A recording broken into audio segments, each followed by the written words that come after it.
Good morning बच्चों, कैसे हो आप सब। अपने गणित में एक प्रश्नावली कंप्लीट हो चुकी है, तो आज एक नई प्रश्नावली शुरू करेंगे। यदि किसी ने पहली प्रश्नावली नहीं की है या वीडियो नहीं देखा है तो वो प्लेलिस्ट में जाके वीडियो देख ले, आराम से समझ ले।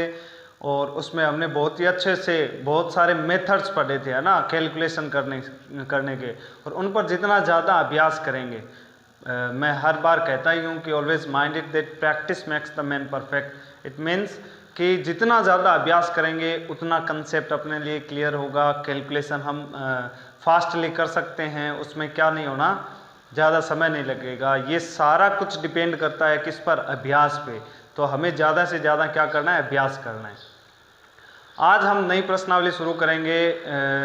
पहली कंप्लीट हो गई तो 2 नंबर शुरू कर लेते हैं। 2 नंबर प्रश्नावली का नाम क्या है, वास्तविक संख्या। मैं लिख देता हूं यहाँ पे,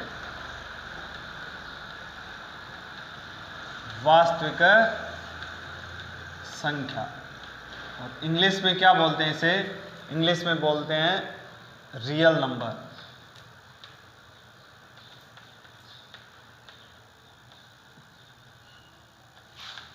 रियल नंबर्स, वास्तविक संख्याएं या वास्तविक संख्या, रियल नंबर। तो रियल नंबर्स, वास्तविक नंबर, बात केवल किनके करेंगे, नंबरों की बात करेंगे। और नंबर्स यानी संख्या होते क्या है, इसके बारे में भी मैं बताऊंगा। और इसके बारे में इस वीडियो में हम क्या करने वाले हैं कि बेसिक और जानकारी बताऊंगा मैं संख्याओं की, जहाँ पर हम कॉमन गलती करते हैं। सारे के सारे बच्चे छोटी छोटी बातों पर गलतियाँ कर देते हैं। जैसे यदि मैं आपसे पूछूं कि गणित में अंक कितने होते हैं, तो बिल्कुल मोस्ट ऑफ बच्चों का ये जवाब रहता है, सर 9 अंक होते हैं, है ना। तो ये भी एक गलती हो गई। तो हम ऐसी छोटी छोटी गलतियां जो भी है उनको सबको कवर करेंगे, सारा कुछ बताऊंगा मैं इसमें। तो है तो नंबर ही। तो वास्तविक संख्या पर आने से पहले संख्याओं के और भी समूह हैं। सबसे पहले संख्या कौन सी आई, उसके बाद में कौन सी संख्या आई, और इस प्रकार से उन समूहों के बारे में हम अध्ययन करेंगे। तो आप ध्यान से पढ़िए और हमेशा कोशिश कीजिए कुछ नया करने की, है ना, तो नया सीखने की। तो आज हम कुछ नया सीखने जा रहे हैं। और यदि कोई डाउट हो कुछ कंसेप्ट में, यदि आपकी समस्या आए और यदि आपको कुछ पूछना हो इनसे संबंधित, तो आप क्या कर सकते हो, कमेंट करके पूछ सकते हो। तो सबसे पहली बात यही है कि गणित में नंबर, अंक, सबसे पहली बात कि गणित में अंक कितने होते हैं, गणित में 10 अंक होते हैं। सबसे छोटी बात, यहां पर कॉमन गलती करते हैं बच्चे। गणित में 10 अंक होते हैं। और कौन से होते हैं वो भी मैं लिखवा देता हूं। 0 से शुरू होता है, 0, 1, 2, 3, 4, 5, 6, 7, 8 और 9। गलती क्यों करते हैं, लास्ट अंक 9 होता है ना, इसलिए वो कहने में यही आता है कि सर अंक भी 9 ही होते हैं। तो 9 नहीं होते, 1 से 9 तक तो 9 हो गए, और एक 0 भी क्या है, एक अंक है। तो कुल 10 अंक होते हैं गणित में। अब संख्या देखो, छोटी सी, हम बहुत सारा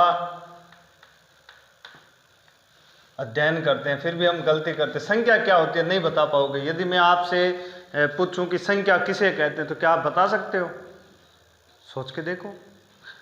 और नहीं बता सकते हो तो मैं बता देता हूं। आज के बाद में यदि किसी को पता नहीं है तो बता पाओगे कि संख्या क्या होती है। तो देखो, ये तो हो गए अंक। जब 2 या 2 से अधिक अंक एक साथ आए तो वो क्या बन जाएगी, संख्या बन जाएगी। तो परिभाषा क्या बन जाती है, 2 या 2 से 2 या 2 से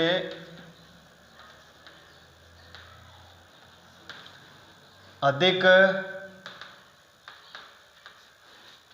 अंकों का समूह है, एक साथ आ जाए, समूह है। 2 या 2 से अधिक अंकों का समूह है, क्या कहलाती है, एक संख्या कहलाती है।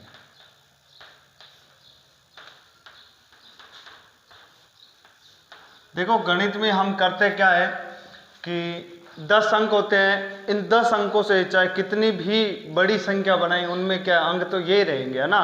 कितनी भी बड़ी संख्या हो तो इन्हीं अंकों से बनेगी। तो अंक होते हैं 10, 10 अंकों से किसी भी संख्या को बनाया जा सकता है। और उसके बाद में फंडामेंटल ऑपरेशंस इन मैथमेटिक्स यानी गणित में आधारभूत संक्रियाएं होती है, वो होती है 4 प्लस माइनस गुणा और भाग। ये 4 संक्रियाएं होती है, इन संख्याओं पर ये 4 संक्रियाएं अप्लाई करते हैं और यही अपनी गणित है ना। इस पर ज़्यादा से ज़्यादा अलग अलग प्रकार से केवल क्या करवाया जाता है, अभ्यास करवाया जाता है, वही हम करने जा रहे हैं। अब देखो, हम जैसे स्कूल आते हैं पहली कक्षा में, पहली कक्षा से शुरू करते हैं, LKG UKG से, तब आते ही गणित में अपने कहाँ से गिनती शुरू होती है, कहाँ से सीखना शुरू करवाते हैं, 1 से, है ना। तो 1 2 3 इस प्रकार की संख्याएं। सबसे पहला नंबर आता है प्राकृत संख्या, या इसे प्राकृतिक संख्या भी बोलते हैं। प्राकृतिक संख्या यानी नेचुरल नंबर।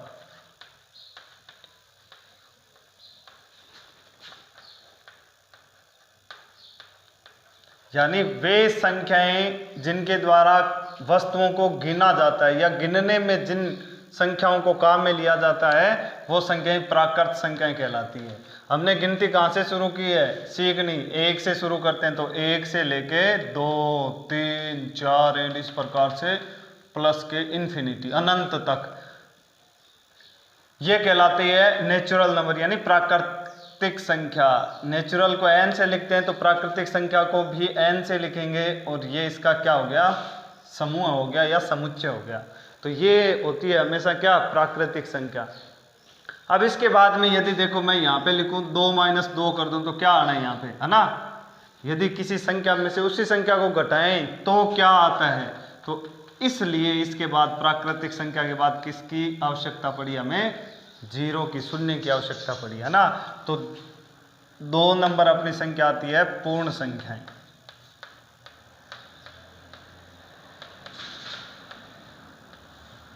पूर्ण संख्याओं को होल नंबर बोलते हैं।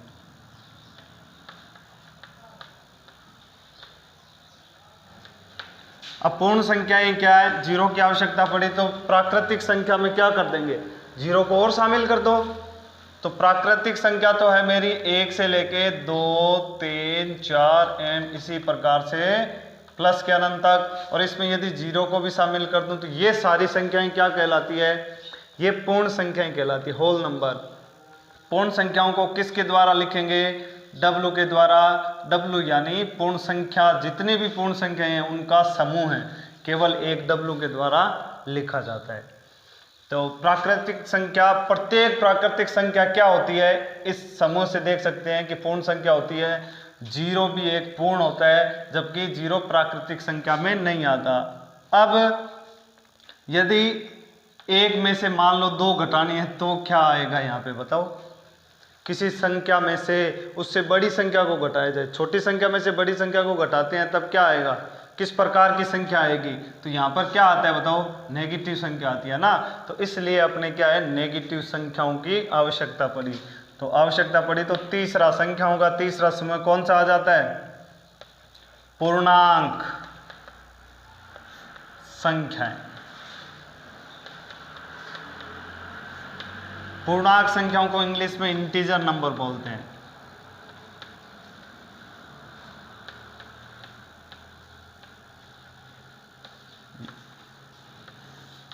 अब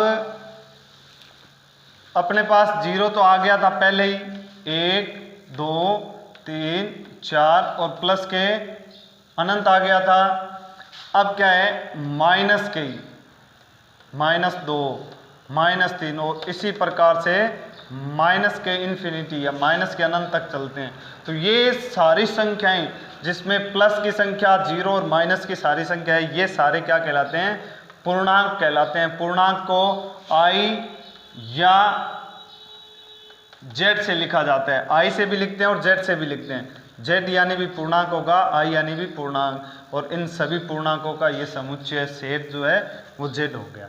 ठीक है। अब मेन बात यहाँ पर, महत्वपूर्ण बात ये है, पूर्णांक कितने प्रकार के होते हैं, तो वो बात है संख्या रेखा। यदि हम दर्शाएं पूर्णांकों को किस पर है, संख्या रेखा, ऐसी रेखा जिस पर संख्याओं को निरूपित किया जाता है, क्या कहलाएगी? संख्या रेखा। मैं यहाँ पे दर्शा देता हूँ।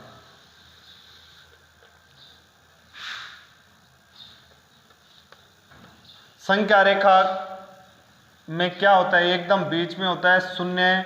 संख्या रेखा में दाईं तरफ होती है प्लस की संख्याएं 1 2 3 और इसी प्रकार से प्लस के इन्फिनिटी। बाईं ओर क्या होती है? माइनस की संख्याएं, माइनस के 2, माइनस के 3, माइनस के 4 और माइनस के इन्फिनिटी तक चलते हैं ना। तो संख्या रेखा इसमें भी क्या है कि बहुत सारी ऐसी बातें हैं जो कि आपको पता नहीं है, यहाँ पर सीखने को मिलेगी। ध्यान से बस देखिए संख्या रेखा में। तो ऐसी रेखा जिस पर संख्याओं को निरूपित किया जाता है क्या कहलाती है? संख्या रेखा कहलाती है। संख्या रेखा के बीच में मध्य में क्या होता है? हमेशा शून्य होता है। संख्या रेखा में शून्य के दाईं तरफ यानी RHS में या दाईं तरफ हमेशा धनात्मक संख्याएं होती है, पॉजिटिव प्लस की संख्याएं होती है। और LHS में यानी संख्या रेखा पर 0 से बाईं तरफ जो संख्या होती है, बाईं ओर, ये संख्याएं होती है नेगेटिव। ठीक है। अब मैंने जो बोला है उस पर आपने शायद ध्यान नहीं दिया होगा। मैंने क्या कहा है कि संख्या रेखा पर शून्य से दाईं तरफ की संख्या धनात्मक होती है, यानी 0 से दाईं तरफ की संख्या धनात्मक और 0 से बाईं तरफ की संख्या ऋणात्मक। तो ये बीच में क्या बच गया? 0 बच गया। तो 0 अब किसके साथ लेके जाओगे? प्लस के साथ या माइनस के साथ? तो मैं बताता हूं, शून्य न तो धनात्मक होता है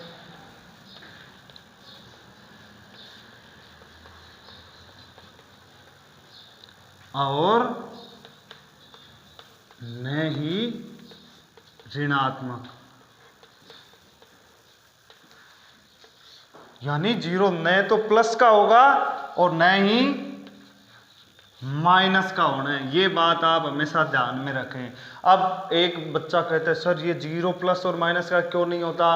अब प्लस का होने का मतलब किसी भी संख्या में प्लस की संख्या जोड़ूंगा तो संख्या रेखा पर दाईं ओर खिसक सकते हैं, और यदि किसी संख्या में से माइनस की संख्या जोड़ता हूं तो संख्या रेखा पर बाईं ओर खिसक सकते हैं। यहाँ पर मेरे पास यदि फॉर एग्जाम्पल एक संख्या लेता हूँ, मेरे पास 4 है और इसमें 0 जोड़ता हूँ तो बराबर कितना आएगा? 4। संख्या रेखा पर 4 पर बैठे थे हम और 4 पर ही है, 0 जोड़ने पर कोई संख्या रेखा पर न तो बाईं तरफ चल रहे हैं और न ही दाईं तरफ। इसका मतलब जोड़ने से शून्य जोड़ने पर कोई फर्क नहीं पड़ रहा है। इसका मतलब क्या हुआ? 0 तो प्लस का नहीं है।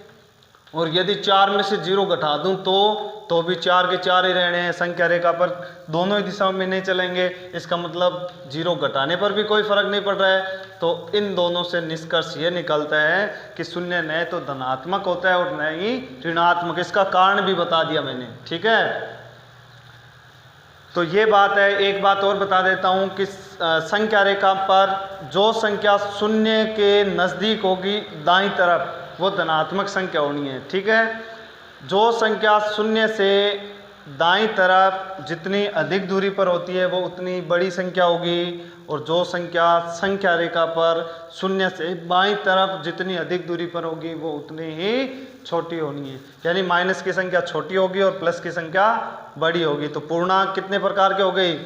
मोस्टली यदि संख्या रेखा की सहायता से देखें तो पूर्णांक 3 प्रकार के हो गए।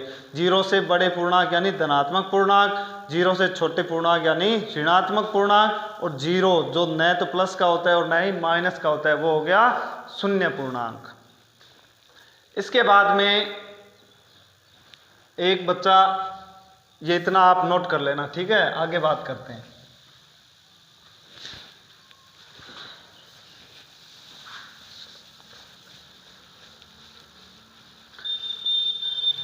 एक बच्चा आया और वो कहता है कि सर ये तो ठीक है, 0 की आवश्यकता पड़ी तो 0 आ गया, फिर माइनस की संख्या आ गई, मेरे पास में 2/5 है, तो अब इस संख्या को क्या कहोगे आप? इस प्रकार की संख्याओं के समूह को क्या कहोगे? अच्छा, 2 पूर्णांकों का क्या आ रहा है? अनुपात है क्या? तब हमें आवश्यकता पड़ती है इस प्रकार के संख्याओं का समूह बनाया। आवश्यकता पड़ी ना, उसी प्रकार से हम बनाते हैं। 4 नंबर परिमेय संख्या है।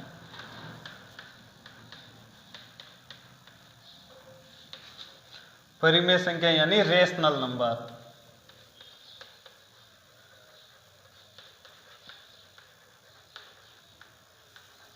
रेशनल नंबर्स परिमेय संख्याएं यानी दो पूर्णांक यदि अनुपात के रूप में आए तो उस प्रकार की संख्या को परिमेय संख्या। परिभाषा में लिख देता हूं, वे संख्याएं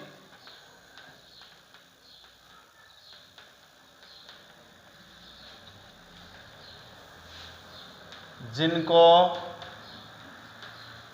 P बटा Q या A बटा B भी मानते हैं ना, P बटा Q, जहां नीचे हर क्या नहीं होना चाहिए, 0 नहीं होना चाहिए।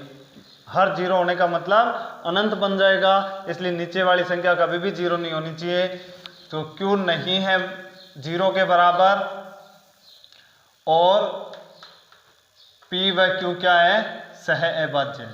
चलो सहअभाज्य क्या होता है ये भी मैं बताऊंगा। यानी इनमें कोई भी कॉमन फैक्टर नहीं होना चाहिए, इनका HCF 1 आना चाहिए, यानी P बटा Q का सरलतम रूप होना चाहिए। तो वे संख्या जिनको P बटा Q के रूप में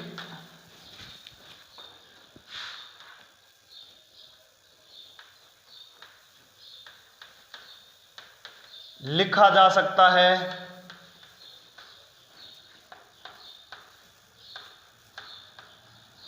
परिमेय संख्याएं कहलाती हैं।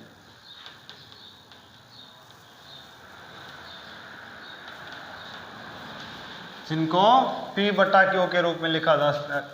जैसे फॉर एग्जाम्पल मैं कुछ एग्जाम्पल लिख देता हूं। अभी लिखा था ना 2/7 हो गया, 5/8 हो गया, है ना। इस प्रकार की संख्याएं ये सारी क्या कहलाएगी, परिमेय संख्याएं कहलाती।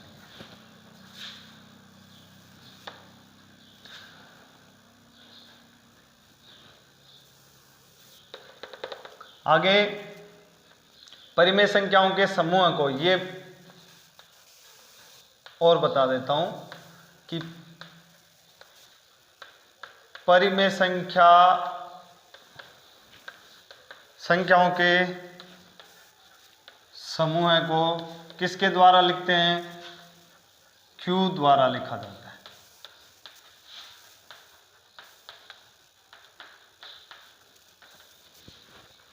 इसके बाद में संख्या आती है 5 नंबर अपरिमेय संख्याएं।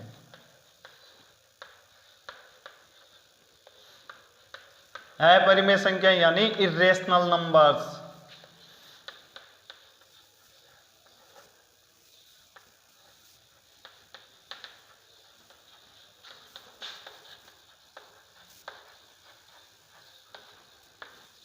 अब सीधी सी परिभाषा इसकी, जो संख्याएं परिमेय नहीं होती वो कौन सी हो जाएगी, अपरिमेय हो जाएगी।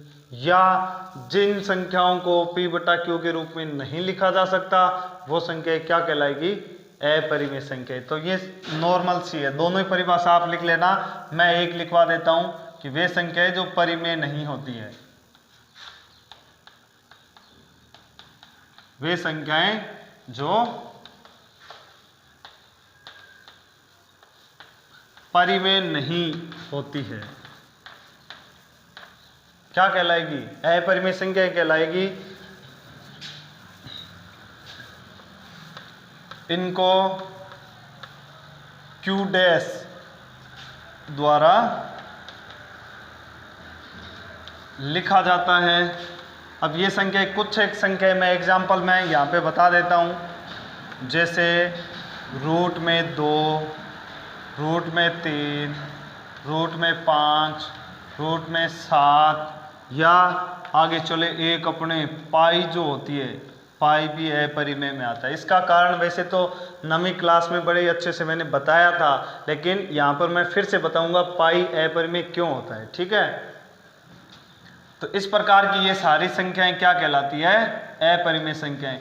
एक ये भी हम सिद्ध करेंगे यहाँ पर, यदि हम ध्यान से देखें तो रूट में कौन सी संख्या है, 2, 3, 5, 7 यानी अभाज्य संख्याएं। यदि प्राइम नंबर बोलते हैं जिनको, अभाज्य संख्याएं रूट में होती है तो वो हमेशा किस प्रकार की संख्या होती है, अपरिमेय संख्या होती है। ये बात ध्यान में रखेंगे।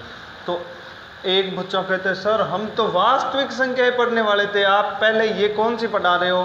तो अब बात करते हैं वास्तविक संख्या। वास्तविक संख्या पढ़ने से पहले हमें इन संख्याओं का पता होना चाहिए।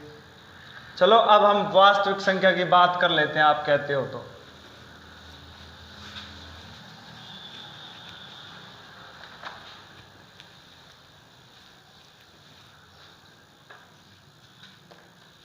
अब बात करते हैं वास्तविक संख्याएं कौन सी होती है। वास्तविक संख्याएं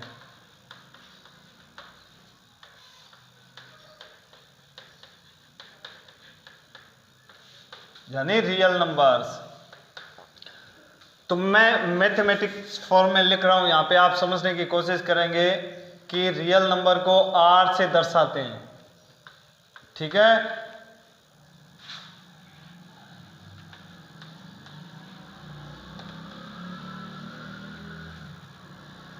ये तो मैंने गणितीय भाषा में लिख दिया। आर यानी सारी वास्तविक संख्याएं किनका समूह होती है, क्यू। क्यू यानी परिमेय संख्याएं और क्यू डैश यानी अपरिमेय संख्याएं। अच्छा, सारी परिमेय संख्याएं और सारी अपरिमेय संख्याओं को यदि साथ में ले लें तो वो सारी संख्याएं क्या कहलाती है, अपनी वास्तविक संख्याएं कहलाती है। यदि डायग्राम के अनुसार यदि हम समझना चाहें तो चलो एक डायग्राम भी बना देता हूं। तो ये सारी की सारी क्यू यानी परिमेय संख्या और ये सारी अपरिमेय संख्याएं क्यू डैश। तो अब इन दोनों को यदि साथ में ले लें, है ना, तो ये सारी की सारी संख्या क्या कहलाती है, वास्तविक संख्याएं। सबसे पहले हमने देखा था प्राकृतिक संख्याएं। सारी प्राकृतिक संख्याएं क्या होती है, पूर्ण संख्याएं। सारी पूर्ण संख्याएं क्या होती है, पूर्णांक यानी जेड या आई। और सारे पूर्णांक होते हैं क्या, जितने भी पूर्णांक धनात्मक ऋणात्मक शून्य सारे के सारे परिमेय संख्या। अच्छा सर पूर्णांक परिमेय संख्या कैसे हो सकती है, जैसे -2 है तो ये तो p बटा q के रूप में है ही नहीं। क्यों नहीं है, ध्यान से देखो, इसका हर कितना है, ये तो अंश दिया हुआ है, हर कितना है -2/1, तो ये p बटा q के रूप में है या नहीं है, बिल्कुल है। अच्छा जीरो पर में कैसे होगा, 0/1, जीरो में तो 1 का भाग लगा सकते हैं ना। तो इस प्रकार से जितने भी पूर्णांक होते हैं वो भी क्या होती है, परिमेय संख्याएं। और जितने भी नंबर संख्यात्मक मान जो आपको दिखाई देते हैं वो सारी की सारी संख्याएं क्या होती है, वास्तविक संख्याएं होती है। तो ये परिभाषा थी, गणितीय परिभाषा। और यदि शब्दों में लिखना चाहो तो भी लिख सकते हो कि सभी परिमेय संख्याओं और अपरिमेय संख्याओं के समूह को क्या कहते हैं, वास्तविक संख्या कहते हैं। इस प्रकार से एक लाइन लिख लेना आप, ठीक है। अब संख्याओं का आगे अध्ययन, आसानी से अध्ययन करने के लिए इनको छोटे छोटे और भागों में बांटा गया है, वो भाग भी मैं आपको लिखवाऊंगा। जैसे भाज्य संख्या हो गई, अभाज्य संख्या हो गई, सह अभाज्य अभी एक नाम आया था वो हो गई। इस प्रकार से ये आपको ये सारे भाग इनके बारे में भी आपको पता होना चाहिए, है ना। तो हम आगे बात कर लेते हैं सम संख्या क्या होती है, सम विषम।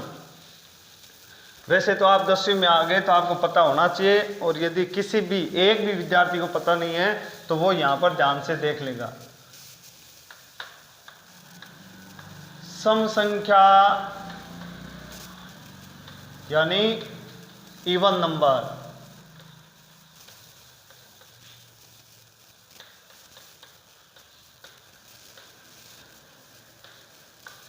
सम संख्या वे सभी संख्याएं जिनमें 2 का भाग पूरा पूरा जाता है सम संख्याएं कहलाती है। एक बच्चा ये कहता है सर हमें कैसे पता चलेगा कि इस संख्या में 2 का भाग जा रहा है और इस संख्या में 2 का भाग नहीं जा रहा है। तो ये दोनों नियम मैं आपको लिखवा देता हूँ, आप संख्या देखते ही बता दोगे कि ये सम है या विषम है ना। इसमें 2 का भाग जाएगा कि नहीं जाएगा।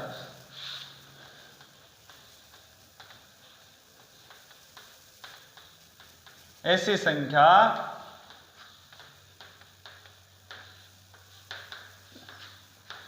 जिसमें 2 का भाग है पूरा पूरा जाता है।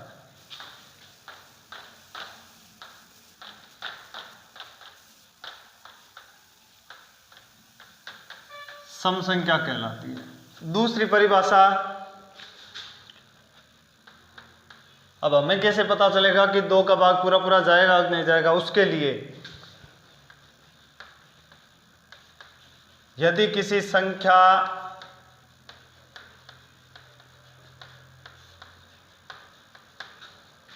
में इकाई का अंक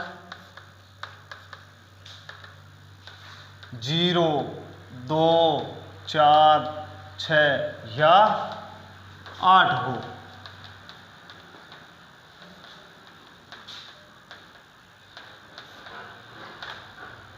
सम संख्या कहलाती है। अब क्या है कि हम क्या करेंगे, सम संख्या देखनी है, 2 का भाग नहीं पता है तो हम ये 5 अंक देखेंगे। फॉर एग्जाम्पल मैं यहाँ पे कुछ संख्याएं लिखता हूं।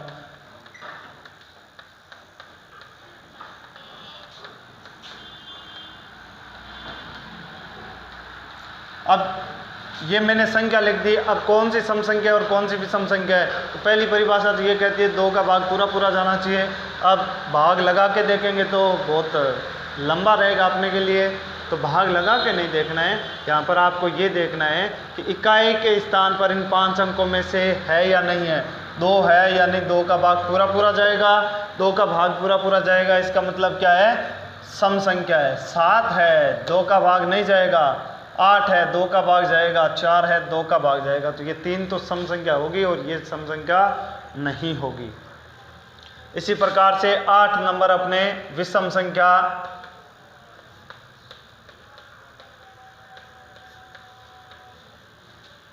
Odd number.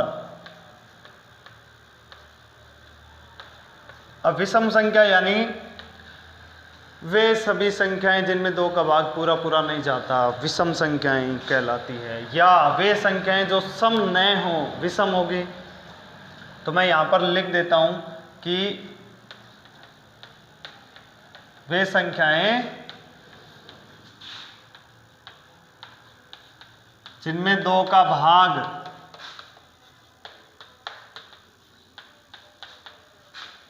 पूरा पूरा नहीं जाता है क्या कहलाएगी? विषम संख्या कहलाएगी। या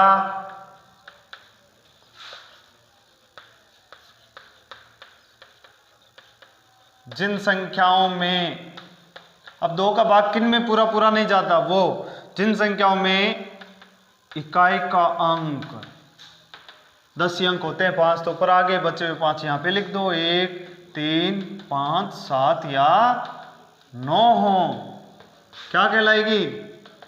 विषम संख्या। अच्छा, इसका मतलब तो ये हो गया, इसका मतलब ये हो गया हम संख्या देखते ही बता सकते हैं कि कौन सी संख्या विषम संख्या और कौन सी संख्या सम संख्या। यदि इकाई के स्थान पर 0, 2, 4, 6 या 8 आएगा वो सम हो जाएगी, और बचे हुए 5 अंक 1, 3, 5, 7, 9 आएंगे तो वो विषम हो जाएगी, है ना। अच्छा, बात कर रहे थे, एक नाम आया था, आगे बहुत काम में आने वाली है, मैं पहले बता देता हूँ।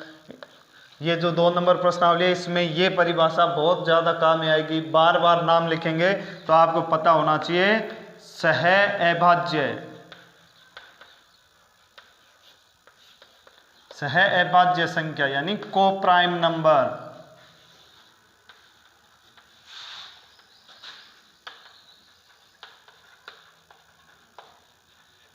को प्राइम नंबर।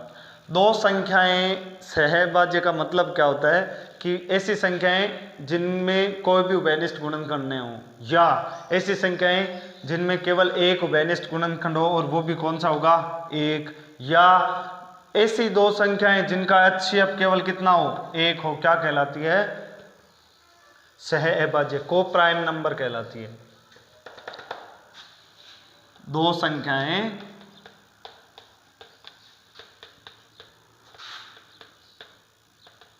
सहअभाज्य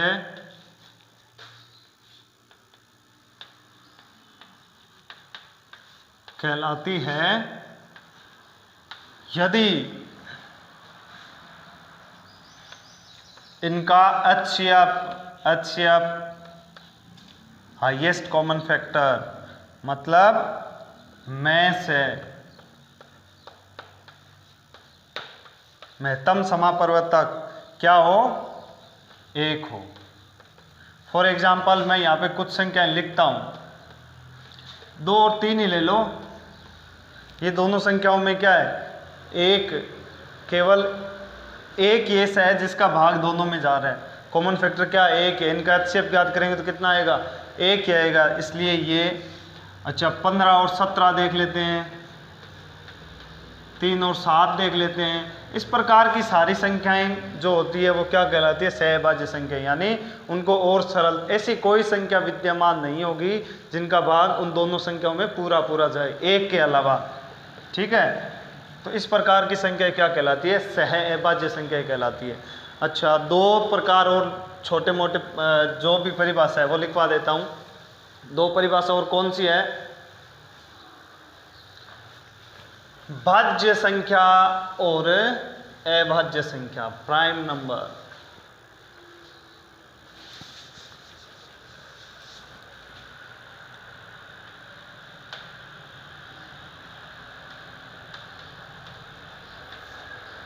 अभाज्य संख्या यानी प्राइम नंबर।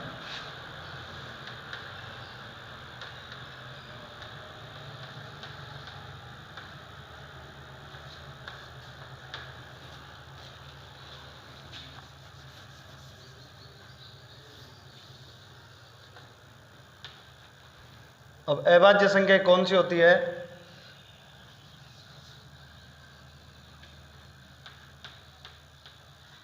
ऐसी संख्याएं जिनमें केवल एक या एक और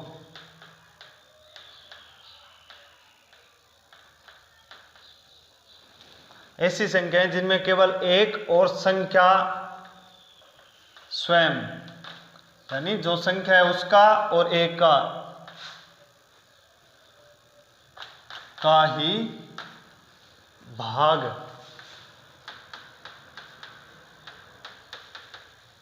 पूरा पूरा जाए, क्या कहलाती है, अभाज्य संख्या। फॉर एग्जाम्पल 2 में किस किस संख्या का, एक संख्या का, एक का तो भाग प्रत्येक संख्या में जाता है, 2 में और किसका भाग जाएगा, 2 का भाग जा रहा है ना, तो केवल और उस संख्या का ही भाग जा रहा है, तो ये क्या होगी, अभाज्य संख्या।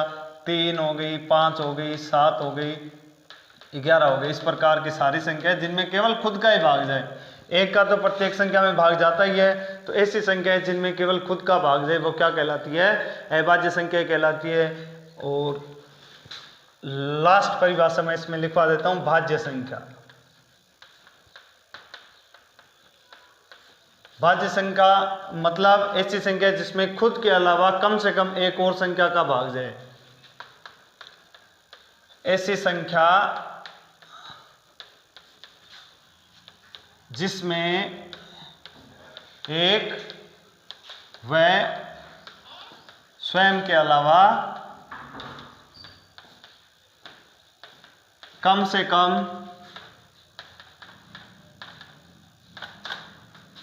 एक और संख्या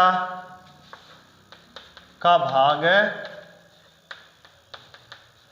पूरा पूरा जाए, क्या कहलाएगी, भाज्य संख्या। फॉर एग्जाम्पल जैसे मैंने 4 लिख दिया, तो 4 के गुणनखंड यानी भाग किस किस संख्या का भाग पूरा पूरा जा रहा है, 1 का भाग जा रहा है, 4 का भाग जा रहा है, इसके अलावा 2 का भाग भी जा रहा है, इन 2 के अलावा ना, इसलिए ये क्या हो जाएगी, भाज्य संख्या हो जाएगी। तो ये वास्तविक संख्या जो टॉपिक है, दूसरी प्रश्नावली शुरू करने से पहले इन संख्याओं के समूहों का आपको पता होना चाहिए, छोटी मोटी ये बातें आपको पता होनी चाहिए। इसके बाद में नेक्स्ट वीडियो में हम बात करेंगे कि इस 2 नंबर प्रश्नावली में हम क्या क्या पढ़ने वाले हैं, कितने पॉइंट है, और उसके बारे में क्या पढ़ने वाले, कितना पढ़ने वाले, वो सारा कुछ बताऊंगा, और आगे प्रत्येक सवाल को अच्छे तरीके से हल करेंगे। ठीक है।